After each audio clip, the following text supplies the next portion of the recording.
welcome to a preview of our Spring 2025 book club on Jenera Nerenberg's Divergent Mind, Thriving in a World That Wasn't Designed for You. If you are new to the podcast, new to our book clubs, welcome. We're so happy to have you here. Usually we're talking about a theme and related research articles, but in this case, we're talking about a full book as voted on by our patrons at patreon.com/ABA Inside Track. Another benefit of being a patron at the $10 and up level is you could be listening to this whole 2-hour episode and getting 2 CEs for no additional charge. But just in case you're not quite sure if our book clubs are for you, well, here's a little preview. We're going to talk a little bit about the thoughts we had of this book. We won't go into as much detail, but just a little preview to wet your whistle, get to see if you're interested in our full-length discussion. So without any further ado, here is the beginning, a preview of our Divergent Mind book club. Hey, everybody. Welcome to ABA Inside Track, the podcast that's like reading in your car, but safer. I'm your host, Robert Perry Cruz, and with me as always for this Spring 2025 book club edition of the pod, I can't believe I said that, podcast, are my fabulous book club co-hosts. Hey, Rob, it's me, Diana Perry Cruz. Hello. And it's me, Jacqueline Marie McDonald, very formal today. And it's me, Alan Haberman, book club guy. Hey, Alan. Boy. With no middle name. Alan, no middle name, Haberman. Emily Jackson. It's Book Haberman. Alan Book Haberman. We'll leave it a mystery. You got the J right, Diana, but not the name. It's probably James. Or Journal. I don't think you would guess it in the 2 hours of recording this podcast. Really? Oh, you know what? It's on. I'm gonna talk, and then I'm gonna be like Rumpelstiltskin when I'm like, talk. Is it Jedediah? Mm-hmm. We'll be like, Anyway. Cut this. Anyway, this is our podcast about behavior analysis and behavior analytic research, where most weeks we talk about a topic and relevant research articles, but special times of year, we break out all the stops and read an entire book related to human behavior or something related to behavior analysis, which I think is more what our book this season categorizes into.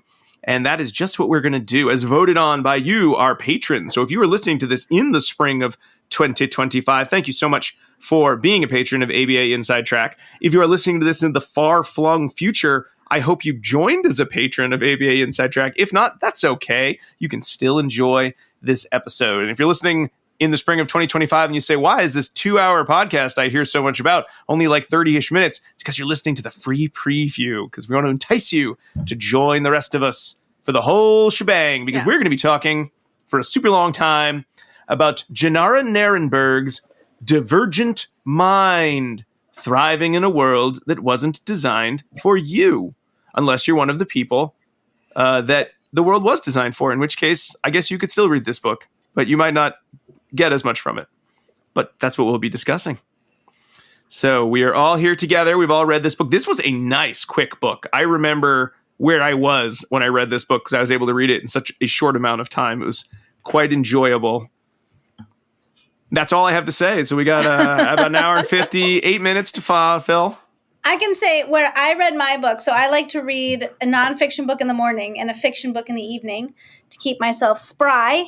It's good. That's a good pattern. Isn't it? I know, because you never want to put a nonfiction, you always want to put a nonfiction book down, right? There's never one that you're like, gripping, I need to get to the next page. So you're like going to be late for work. And I read this book across a month because I can't read a ton in the morning, right? Because I have to go to work. And I really enjoyed picking it up. It wasn't like I read Atomic Habits and it took me like 5 months. So there you go. I read this one in 1 month. And I had time to spare. And it really resonated me in a lot of ways.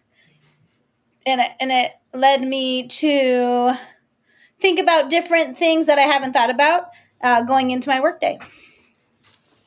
All right. Ellen, Diana, what were your thoughts of the book in general before we dive into it?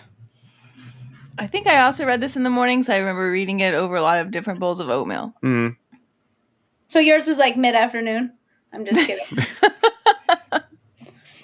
Jackie's saying that because I don't eat breakfast in the morning. I eat it at like 11 a.m. Yeah, pretty much. Yeah, for me, they're very thought-provoking. Certain parts I found very familiar as someone we'll get into later who has received a highly sensitive person label at one point in my life by a psychologist. So, but other parts, I just had some mixed takes on it. I'll put it that way. Okay. For me, I was shocked because I started reading this book and it felt very touchy-feely. It felt very non-scientific at various points. And I was very worried as I started it. Is this book going to be like just about, Jenera Nerenberg sort of personal experiences and not in a way that I think we can make any sort of generalizations about or extrapolations about. And we're going to be, we just got this like ladies, talk for a while. But as it went on, I did find a lot of really resonant sections and passages. And while I think there are going to be some sections of the book that, depending on sort of where you are in your journey as a behavior analyst, are either going to hit you and you're going to be almost revulsed by, and other sections where you're going to feel like, yep, that's exactly where I am. I did find it really making me think about myself as a human being, which I don't often do so much as a podcast host automaton, and really thinking about, Diana, because this book references, the idea of sensitive people, the idea of neurodivergence in general, mostly focusing on female neurodivergence and what that might mean, and really looking at it in terms of sensory sensitivity, which again, a lot of us, when we hear sensory sensitivity, we start thinking, oh, someone's going to get out brush and joint technique, which is mentioned in the book, which there tended to be a lot of research sort of debunking its utility for treatment of problem behavior. But this really talks about it in a different way. And it really made me think of the book Quiet, Diana, which you've read and you shared. I have not had time to read yet. And thinking about... I don't think I've read that book. No, you didn't. You own Quiet. Wow. Okay. Maybe you didn't read it. You own a copy of it. I know it's sitting on our shelf somewhere. It's somebody else. Somebody left it. But in any case, this book definitely made me feel very empathetic. And as I was reviewing my notes before this recording, I did sort of thinking ahead to our summer book club, previous book clubs. Is the twist of ABA Inside Track that we've all just learned to become more and more empathetic and fully understanding of the challenges humans face people? Is that really what the journey has been? Because I don't know. It's just, I felt very emotional I think reading our this. journey through doing this podcast, which if you're listening to this when it came out, we just did our 9-year anniversary. Whoop, whoop. I think it has run in parallel to a lot of the changes that we've seen within our field during this time.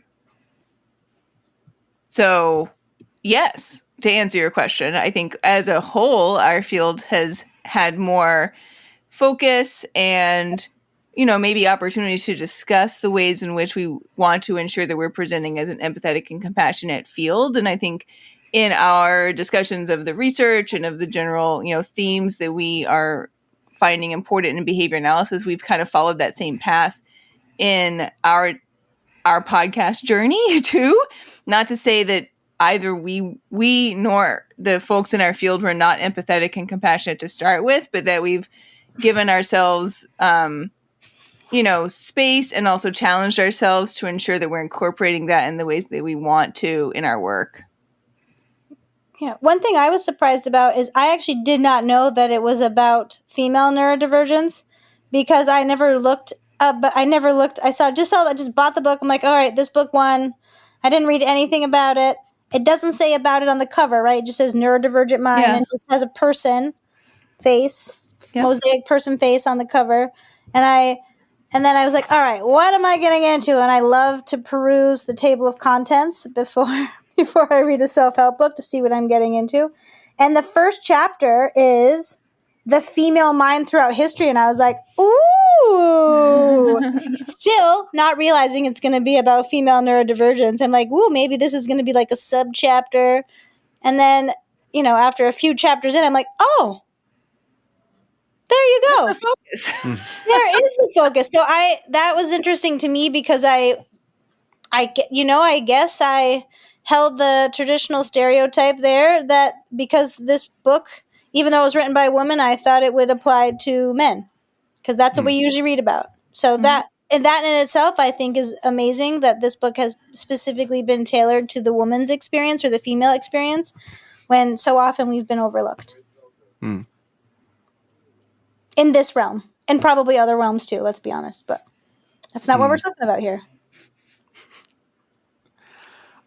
I think in general, one section, or I think one challenge I had with this book, because overall this was a book referring, like we kind of said at the top, a book about sensitivities in relation to neurodiversity. And specifically how that impacts humans. And we recently did an episode about medical model of disability, so that should be coming out around the same time as this book club episode.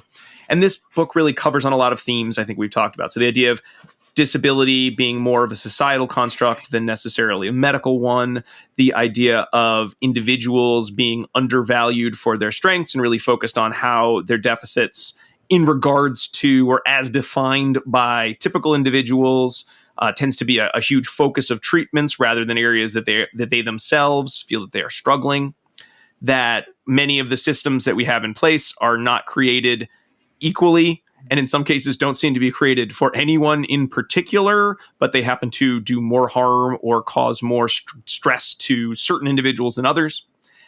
And really looking at what we as a society can do to sort of support the individual. And I know one of the themes that I really liked in the book was the idea of individualization, which I think is something very core to our field in terms of not, and everything should be this way, and this is so unfair, and why would it be that way? But really kind of opening up a dialogue of letting us think about how individuals might need different things, and how whether ADHD, autistic, highly sensitive, synesthesia,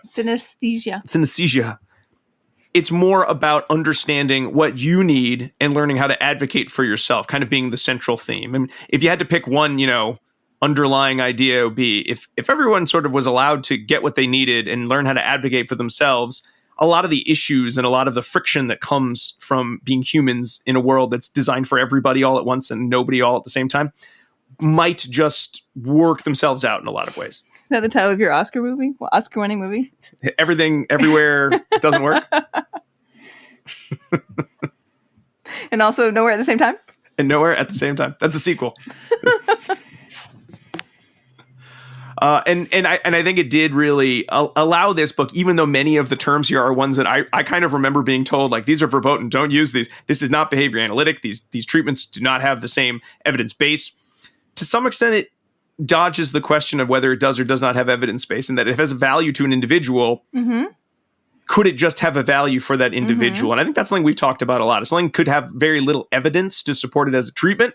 And that doesn't mean that we, in saying to an individual, I suppose you could try that treatment. Certainly if you have the financial wherewithal to pay for it yourself, because insurance probably won't cover it, you could give it a shot, see what happens.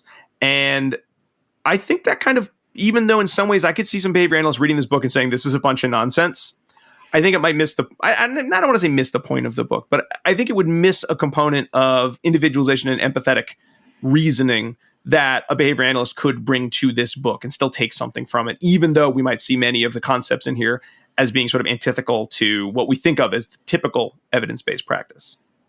My read. I mean, what did you all think in terms of this book for the behavior analysts out there, who are the people listening to the show? Well, go ahead, Alan. You go ahead, Jackie. Oh, okay, Alan.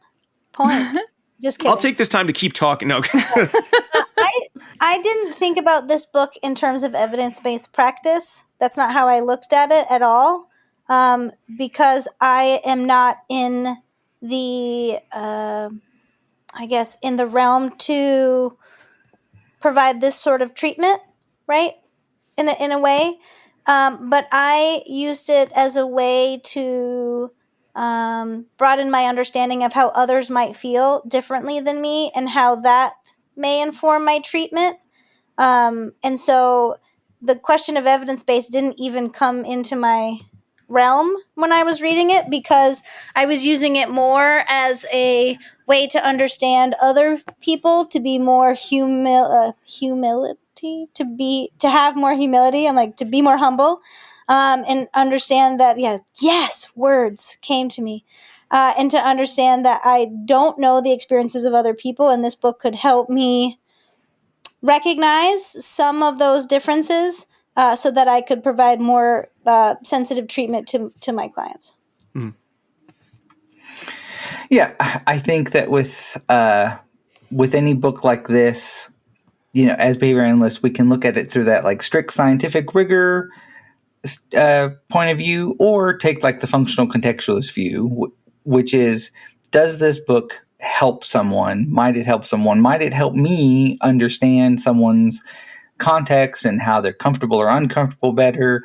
And in that sense, it's a very useful book in that these are experiences that some people seem to find very relevant. And so having a book to have this conversation about and for people to engage with is very important, because you might not even realize that your experience is different from others if no one's talking about how different their experience is from other people's. So that makes sense to me. I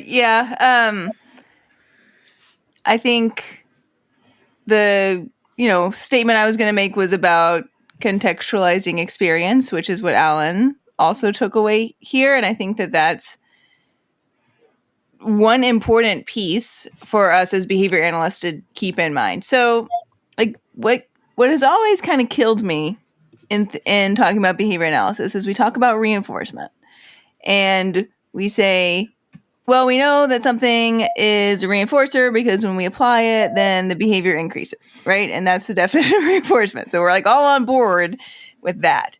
But then the next question that should come after that, but that we don't often ask too much, is, well, how did that thing come to be reinforcing, right?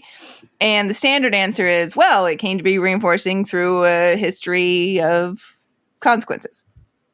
But different things become reinforcing for different people. And so part of that way in which something comes to be reinforcing is individualized to that person. And what each of us is bringing to the table in terms of our own genetics, as well as our own history, as well as our own neurotype, right, is going to have influence on what we find reinforcing, what we find salient, what we find tolerable in the environment, etc. And each of our own personal EOs is going to be modulated based on that personal experience and history they were bringing in here. So to me, this book helps add additional context to that background understanding of how and why we may all act differently, right? How we all may behave differently. And that big antecedent pool that we're pulling from in terms of current history, past history, and genetic influence is a really large pool. And the more that we have an understanding of what can go into that pool, the better we can serve our clients and help understand where they're coming from. So to me, this helps to add to that very large pool. This book reminded me of Uniquely Human by Dr. Barry Prezant. And that is not a book that we've covered in book club, and it's not a behavior analytic book, but he is one of the folks who did the CERTS model. And it's coming at how to approach autism from, somewhat of a different perspective that, again, draws very largely on this importance of overall perception and sensitivity and the variations that one comes into the world with that and how we as practitioners need to react to that. So to me, both of these books focus very heavily on that, which, I don't know, I think we as behavior analysts can take that into consideration and have it fit within our conceptually systematic worldview as well. Mm-hmm. One of the challenges that I know I found reading the book, and I found it to be a fun challenge, though I could see some behavior analysts reading this book and not finding it to be a fun challenge, was much of it was certainly not written as a radical behaviorist book. It was written for a pretty broad audience, written for mostly, I think, well-educated women who either consider themselves or might be wondering if they are neurodivergent. I always mix those two terms up. And written, therefore, with a lot of more mentalistic terminology. And while much of the book I found to be relatively straightforward in terms of being able to think about it in terms of, say, private events or environmental behavior relationships, there certainly were other times when I found myself sort of trying to translate some of the more mentalistic talk into behavior analytics speak. And to some extent, I wondered whether or not that was of value. Maybe it was fun for me, but is there a value in there? And I think as behavior analysts, this book did make me think of, are there terms? I know we talk a lot, we've done episodes on the idea of terms people like, terms people don't like in our field, whether it does or does not matter with our ability to build rapport. Are we at a point where, as long as we're able to explain what's going on behaviorally to each other, we should worry less about the terminology as long as it is comfortable and understandable to the widest group of individuals? Or do you still think there's a value in digging in more precisely into some of those terms? I was just kind of wondering, did folks kind of get to those sections in the book, or do they sort of have an opinion on that as I don't want to say a negative to the book, but certainly as a potential caveat to just, any behavior analyst picking this up and potentially being frustrated or upset by that? Well, it should be a point of humility for us to check ourselves, because while we are a useful science in human wellness and behavior and mental health, we are not the only science that practices. So I think your take on trying to reframe things from a behavior analytic perspective makes sense for us as what we do. But, this person, again, isn't a behavior analyst, isn't writing as a behavior analyst, and so much of the sort of general public's access to mental health is not behavior analytic. So I think that's just something to note and something we operate in. And so whether we want to talk about like relational frames and complex verbal behavior, or you want to talk about, metaphor and things like that, it doesn't have to be behaviorist, radical behaviorist to be of value to us as practitioners. Mm-hmm. Agreed. Especially when talking about adults and their experiences over their lifetime and how they've come to understand themselves. Mm-hmm. That's a good point, Alan. I think the idea that this book is for adults and brings up the idea that many of these challenges are ones that may have only been explored with very young children or individuals that aren't able to communicate necessarily due to disability. So to some extent, I think about things like there's a whole chapter on sensitive people really enjoying a lot of the treatments that an occupational therapist might present in terms of the brushing, in terms of the swings, in terms of weighted blankets, and how so much of what I learned as, well, this isn't an evidence base, this actually can cause harm, really was from a very specific point of view from the point of view of children engaging in severe challenging behavior who cannot communicate an alternate means of getting their needs met. And the only way we could judge whether the treatment was or was not effective was through a single subject case design.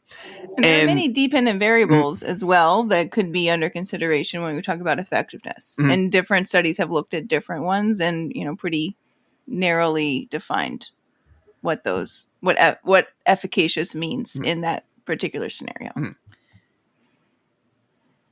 But the idea of this being a book for adults and about adults, I don't think until I started reading this, I realized that so many of the areas where I might say, well, I don't know about this, I don't believe it, really are from that very small subset of individuals who might have received those treatments or been recommended those treatments versus adults who can flat out say, I like this. This makes me feel better. I went to work after and I felt good, or I don't like this and please stop. They're able to advocate for that need as long as they know that that's an option for them, which, we'll talk more about when we get into the book, as historically is not always presented as an option because there are a lot of barriers to, that level of advocacy or that specificity of advocacy.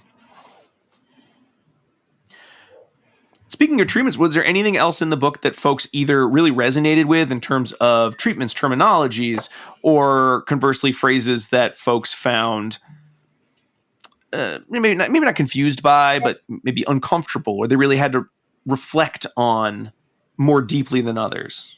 I was relatively new to all these terms, like highly sensitive person. I was new to, obviously not autism and ADHD, but a lot of the terms, they were new for me. So I found it interesting to learn about them. So I didn't know things beforehand.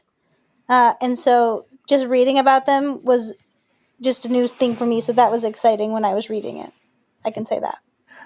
Yeah, the term highly sensitive person was something I was introduced to in my early journey for personal therapy in my 20s, and I think was something that isn't too common, but is something that is sort of a framework that really helped me and my personal therapist make a lot of progress for me.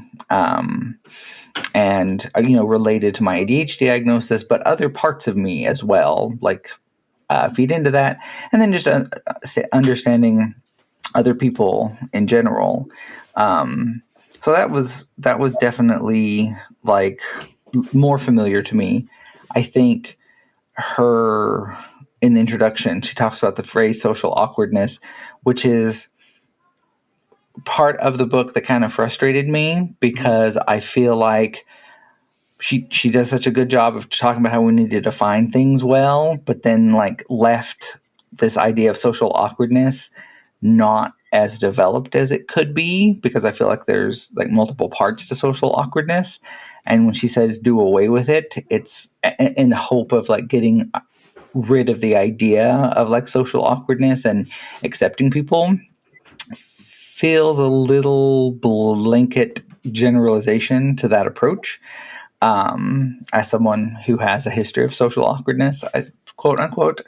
So, but I definitely, I feel like she's using a lot of terms that are still being talked about in like mental health and wellness circles now. I mean, it's only 5 years old, but it's also 5 years old. Like, that's a challenge sometimes.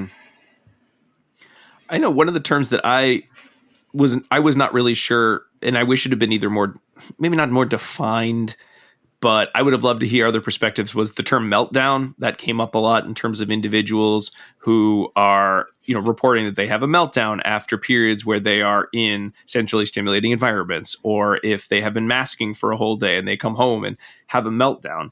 Because that's always been a term, I think, when I've heard it used, has been used by adults to describe children. So I've always sort of seen it as this infantilizing term, like, oh, baby's having a tantrum sort of situation. No, it's a pretty common term in the neurodiversity sphere, is to talk about a meltdown and to distinguish it from a tantrum, in that a tantrum is thought to be, in our terminology, operantly controlled, such that you might see a tantrum respond to reinforcement and increase or decrease, whether you're reinforcing it or extinguishing it, etc.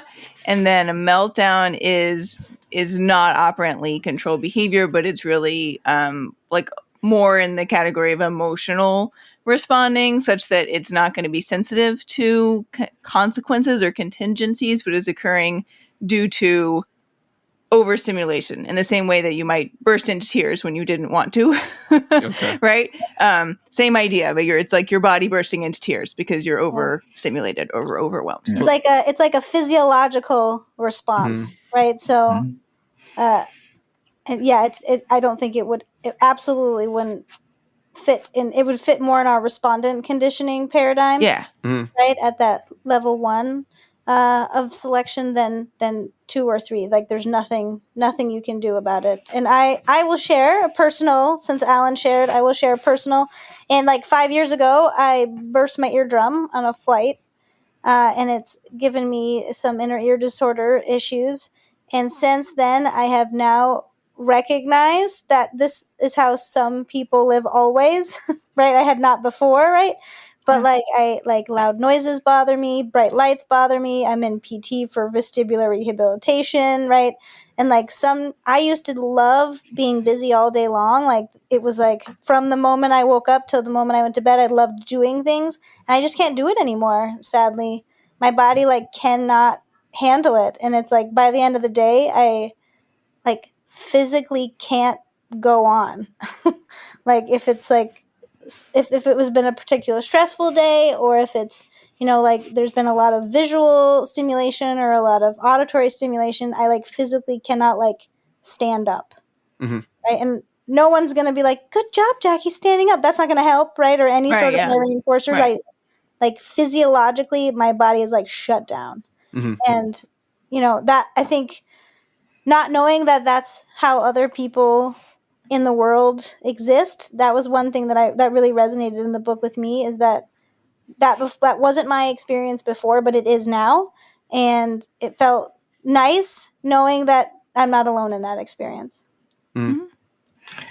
I will just further share that I didn't know at the time, but I probably had a few meltdown experiences a year in my early 20s where I would, again, it's emotionally overwhelming.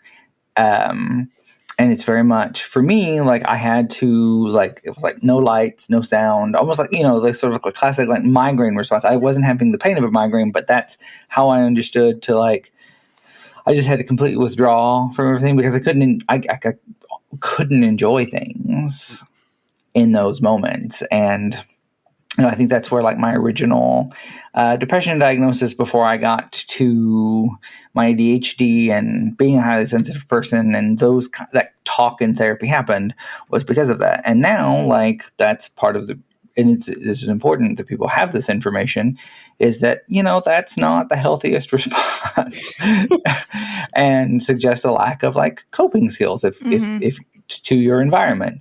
And so now I don't have those experiences hardly anymore. I'll say never because I'm still a person, but I found it very familiar. And I think that we definitely talk about, while the term meltdown and tantrum sometimes get conflated, I think it's pretty clearly defined by the neurodiversity and neurodivergence movement that, it's a more of a being emotionally and just physiologically overwhelmed by everything. Yeah. Yeah. So maybe it would depend on sort of your familiarity with the terms that are used in the movement. Mm-hmm. Because I didn't notice any terms in this book that I was like, I don't really know that term. But maybe that's why. And then I have my own, done my own research on highly sensitive person as well. Although I don't think it's a full diagnosis that one gets, and then it's not in the DSM. But I also diagnosed you as a highly sensitive person. I definitely identify as a highly sensitive I was person. It's a label. That's why I said label myself, because it's a useful framework to think about oneself as. I find it very useful. When I read it, it made a lot of sense to me, and that's generally how I experience the world. And, it fits within the idea of how one can be very easily overwhelmed in certain settings or, disabled in certain settings by what that setting feels like. And, my own growing up was very different than how I live now in terms of what my home life experience is like. And, Rob has been great in recognizing. I wasn't sure what adjectives you were about to use to describe that the level of stimulation in our house is very different than, maybe what my body is used to handling. And so he can recognize when I am shutting down and will tell everyone in our family to be quiet and give me space because it is extremely loud and overwhelming to live in my house. Divergent Mind saved my marriage. I have to say.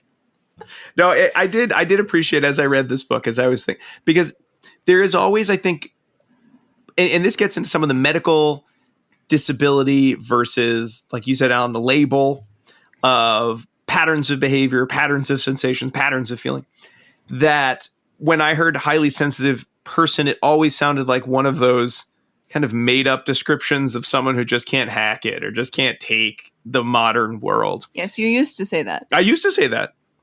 Yes, I know. I don't anymore, because what it comes down to is whether or not something's in the DSM, which has a lot of problems. I'm not a big DSM booster or anything. But if someone is describing a pattern of challenges that they're facing in their daily life, whether or not there is a quote unquote medical reason that it is happening or not, they are describing something that is occurring to them. And whether it has a label or doesn't have a label, why would one not try to discuss with that person, what are some things that make you feel better? What are some things that I can do to help? And rather than getting all up in arms about, well, why should I have to change the way I am? Or why can't I just be loud all the time? That's the way I like to be, and therefore I should get to be loud, and you should deal with it. Recognizing that if you care about other people, you would like them to be comfortable more often of the time, especially because if they're always on edge and feeling like they're about to have a meltdown or having a meltdown, they're never going to learn coping skills because they're too overwhelmed. And if the goal is to find like a good medium where everyone is getting what they need more often than not and building more ability to handle tough situations or know how to advocate more effectively for those situations, you need to be in a position where you are feeling safe. And so certainly after reading this book, it's something I think I've done to some extent, but really it dug home that point of there's more that I could be doing to be supportive of, certainly to Diana, but to other people in my life who might have similar sensitivities. And that is a part of the advocacy. And that doesn't necessarily mean that I have to then say, well, I will never make a noise again, because I am going to be a loud person at times. I enjoy being loud. It's fun sometimes.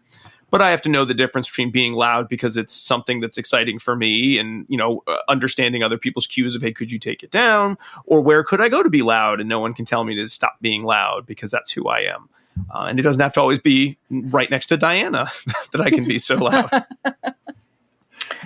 Well, and Rob, just to push on that a little bit more, I think there's, because some of the questions that you've asked kind of point to this, there's even going beyond that, because your formulation of that is, I think, reflects some of the accidental ableism and paternalism of the medical model that we're all like trained in, that like, well, I need to not be this way so that they aren't overwhelmed, that they aren't doing this.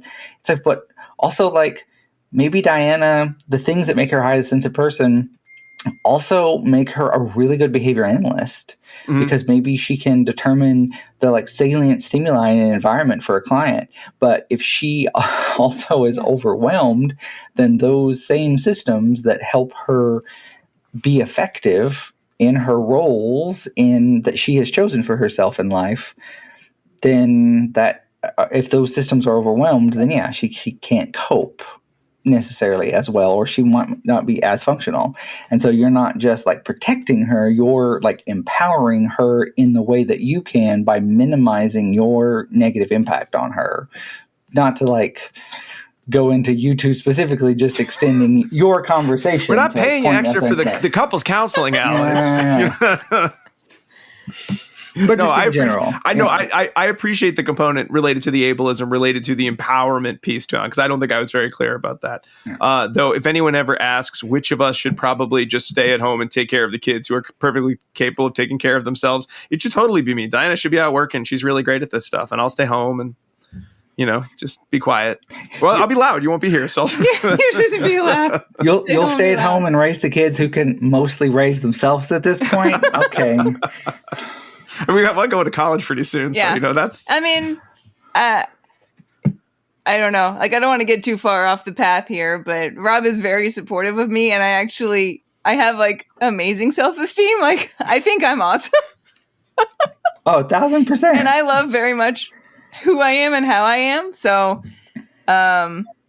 this book kind of just, this book kind of confirmed things that I already thought about Your myself. awesomeness. But yes, it confirmed my awesomeness, but also just that my way of being is worth protecting, right? And that the things that make me a cool person are also related to, I think a lot of my unique perception of what the world is like. And it does make me want to just make sure that that's a part of me that everyone gets to know about me versus me, masking it and trying to hide things that are challenging for me or the ways in which I see the world. Mm-hmm.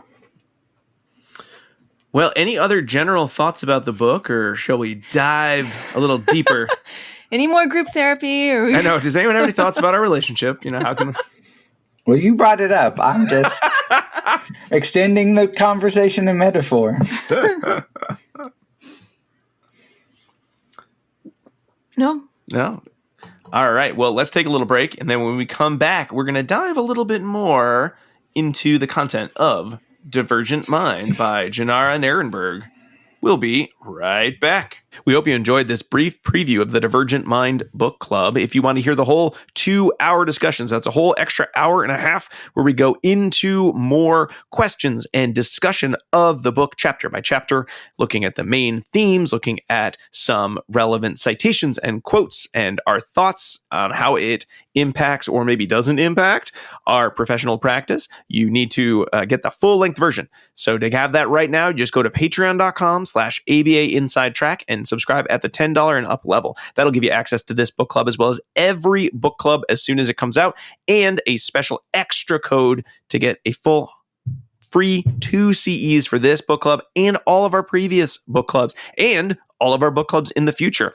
And this is a really good time to join because we have our summer book club coming up in just a few months on The Body Keeps the Score, as well as all of our previous book clubs. And you will have the chance to vote this June on our book club slate for the upcoming year. So if you want to have a say in what next year's books are going to be, we always do 1 supervision book as well as 3 books on a variety of topics, then you don't want to miss joining our book club at patreon.com/ABA Inside Track. We hope to see you there. Bye.